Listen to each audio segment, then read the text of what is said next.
including the Black women who are often, too often, overlooked, but so often prove they are the backbone of our democracy. So today, as you know, we want to talk about Black women and the issues that we deal with on the daily basis. So lately, we've all been seeing videos and different posts on social media that talk about Black women being the backbone of the Democratic Party.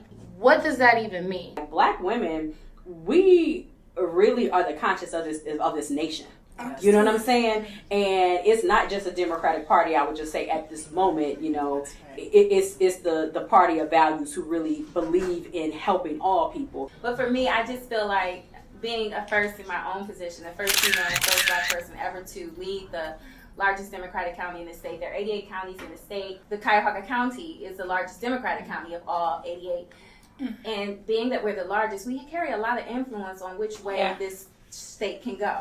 You know, so it's important to me, and it's an immense amount of pressure, an intense amount of pressure on me, being Black, being a woman, and being a first in both of these roles to deliver Cuyahoga County for the entire state and ultimately the entire nation. We have finally been acknowledged and earned the position at the table. History in the making. Kamala Harris has shattered one of the last glass ceilings in America. Despite the long time that we were left out of the equation, we've been able to make tremendous strides in a short amount of time, which makes us a real threat to people. Seriously. Because we do a lot in a short amount of time, and we're able to do a lot with very little. So that is the Black girl magic that we have. What do you think it is about Black women that people see as magic, but Black women see as almost a necessity? So when you talk about how are we the backbone, what does that mean? That means we carry the weight of the Democratic Party on our shoulders, in our back, we carry it. We are the ones that are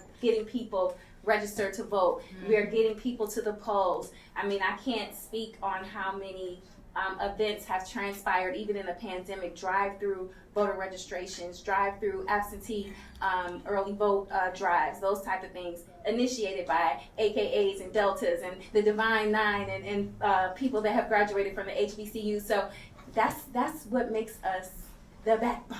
Women are often the leaders, the lost leaders. We are the ones who do the work.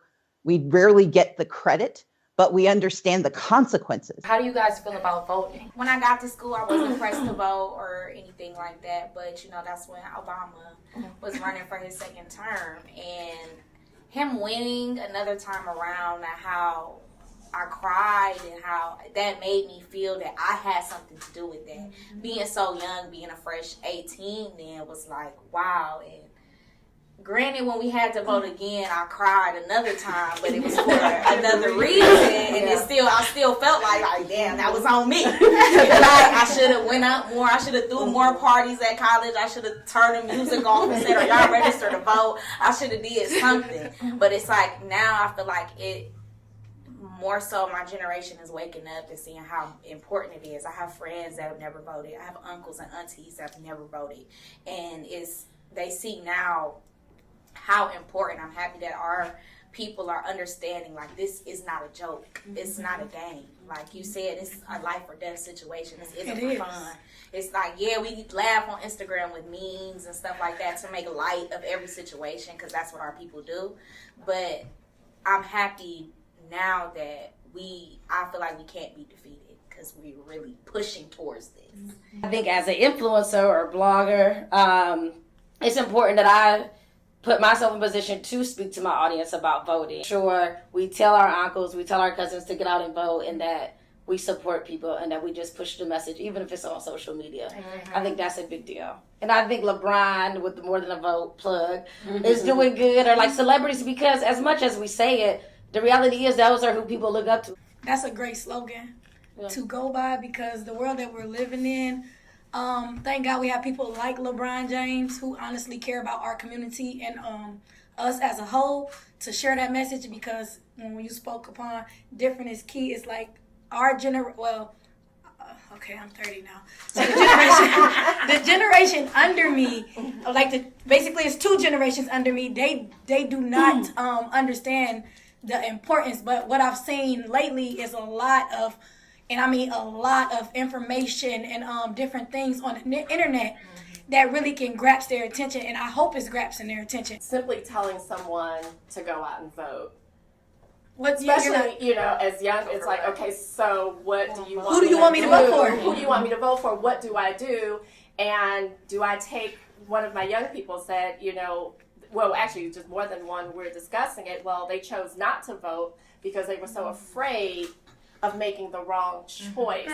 How do we keep people engaged? How do we get our young people engaged, not just when it's a big rah-rah, let's get out the vote for this presidential, but how do we keep them engaged and informed and not telling them who to vote for, but providing the information and the space for discussions and being open to say, you may not agree with me, and we may have differing views on who to vote for, but ultimately it's your choice, and we just want it to be an informed choice. Exactly.